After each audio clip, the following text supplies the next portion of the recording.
En el bloque anterior terminábamos preguntándonos sobre la gentrificación y si es un fenómeno que se daba naturalmente, llegaban las nuevas inversiones, llegaban los turistas, los cambios se producían naturalmente, pero a partir de allí su sostén en el tiempo empieza a complicarlo todo. Y la pregunta es si estos son procesos y dinámicas que se dan naturalmente o está todo muy planificado y ya se sabe a qué barrio se va a ir, cuándo se va a ir, cuándo es el momento, de qué modo se va a desarrollar ese barrio. Quiero saludar a Fernando Álvarez de Celis.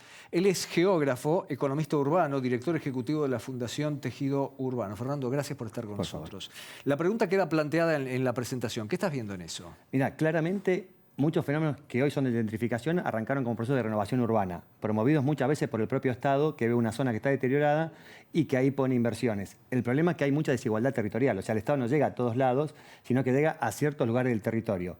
El mercado ahí ve que hay un proceso donde puede obtener nuevas ganancias, entonces empieza a hacer inversión privada.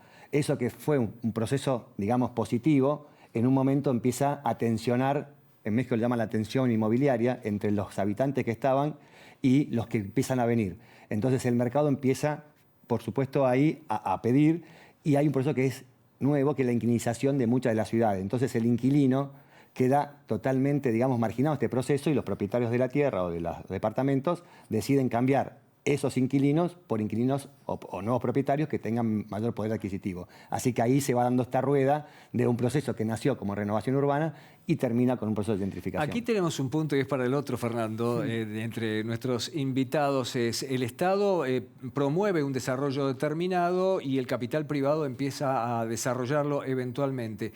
Pero hablamos también en grandes términos del Estado, el Estado global, el Estado país, pero las pequeñas comunidades, ¿están preparadas para afrontar este fenómeno o solamente lo pueden hacer con la ayuda estatal? Bueno, ahí es una excelente pregunta. Yo creo que hay distintos mecanismos para prevenir algo que decía Fernando, el otro Fernando, que es esto de la desigualdad urbana, ¿no? Porque la causa de la gentrificación es que hay dos partes de la ciudad que una vale más que otra, digamos, si no, no existiría esa gentrificación. Entonces, hay distintos mecanismos por los cuales, por ejemplo, involucrando a las comunidades locales en las decisiones de planificación urbana, vos podés evitar que una renovación por parte del Estado tenga una consecuencia no deseada, digamos. En algunos sectores deja una percepción muy marcada. Bueno, pero antes el barrio tal vez no era tan seguro y a partir de ahora se ha vuelto más seguro y hay cierto orden urbano. Es siempre así. Lo hablamos con Gerardo Feldman. Gerardo es arquitecto y empresario de real estate radicado en los Estados Unidos. Miami es un ejemplo clarísimo de cómo pasa eso, donde la gente busca no solo el valor de las casas más caras, sino el lugar donde se siente más seguro. ¿En qué lugar uno se siente más seguro? ¿En qué barrio uno se siente más seguro? Donde brindan una infraestructura que uno se pueda sentir bien, lugares limpios, porque nadie quiere invertir en un lugar donde no se va por la calle y no se siente seguro. La confianza se traduce en inversión y crecimiento. Así que las ciudades como Miami, esa experiencia define el valor de cada metro cuadrado. Vamos a profundizar este concepto con el doctor Ryan Anders Whitney, que es profesor asistente de la Escuela de Arquitectura, Arte y Diseño en el Centro para el Futuro de las Ciudades. Está en Ciudad de México. La clase media es uno de los actores importantes en el proceso de gentrificación en las ciudades en América Latina. Su llegada puede tener un impacto en el precio de la vivienda y también en los servicios que hay en la colonia. Y también pueden tener un impacto cultural, en donde la gente que ya ha estado viviendo ahí muchos años puede sentir que la colonia ya no es para ellas y ellos. Pero es importante recordar que solo son un actor en un proceso muy largo y con muchos actores distintos. Entonces, por ejemplo, estamos haciendo un estudio aquí en la Ciudad de México en donde podemos ver mucha historia de gentrificación con la clase media aquí en México, pero también algo que está pasando hoy en día es que hay la llegada de más y más nómadas digitales y más turismo.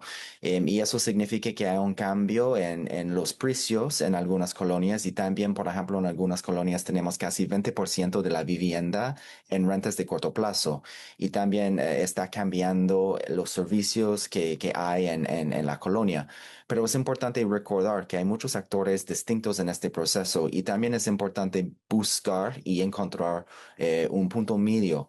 ¿Cómo podemos hacer política pública? ¿Cómo podemos aprovechar de esa realidad económicamente? Pero también pensando y atender las necesidades de la gente que ya vive y ya ha estado viviendo en esas colonias. Esto tiene efectos socioeconómicos. De eso vamos a hablar en el próximo bloque. Antes quiero despedir a Fernando Berkovich, agradecerle estos minutos con nosotros para ayudarnos a entender. Muchas gracias a vos. Seguimos.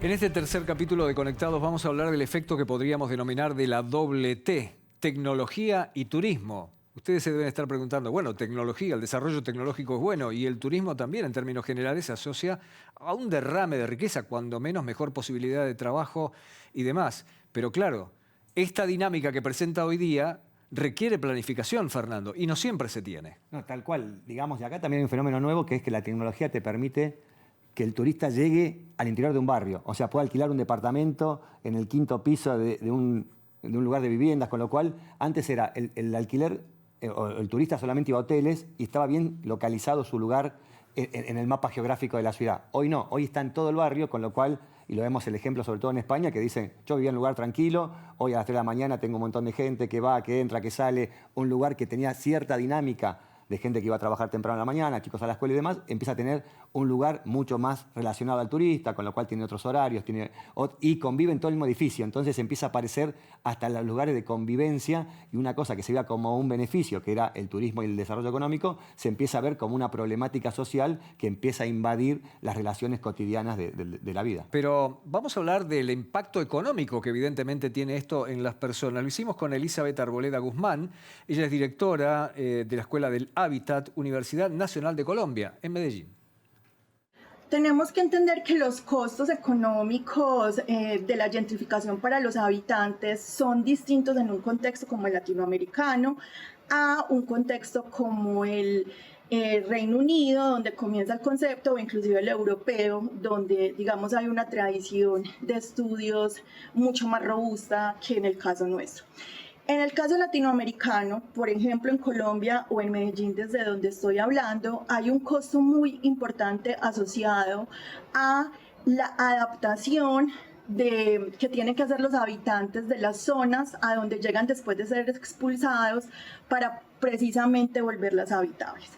En el caso de Medellín, por ejemplo, una ciudad donde aún se debate si hablamos de gentrificación o turistificación, pero digamos que el efecto termina siendo la expulsión de habitantes de áreas centrales o áreas dotadas de infraestructura, de servicios, precisamente por proyectos de renovación urbana, donde se espera que llegue población de renta más alta.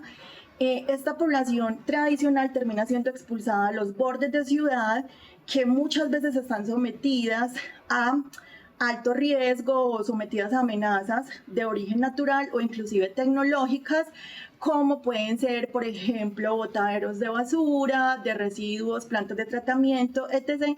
Y ellos terminan teniendo la carga de preparar y dotar estas nuevas áreas precisamente para poderlas ocupar o habitar dignamente.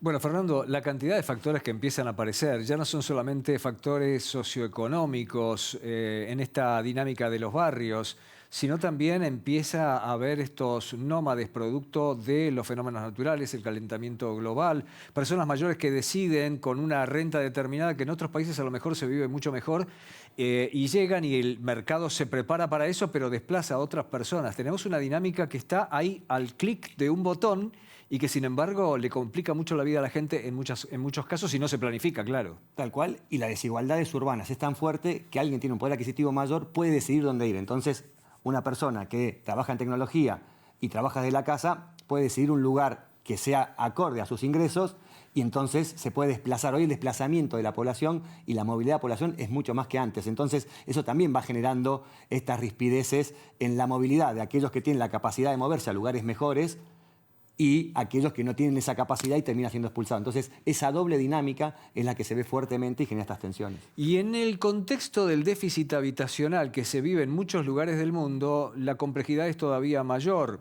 Europa es un caso, España dentro de Europa es un caso, y hacia allí vamos.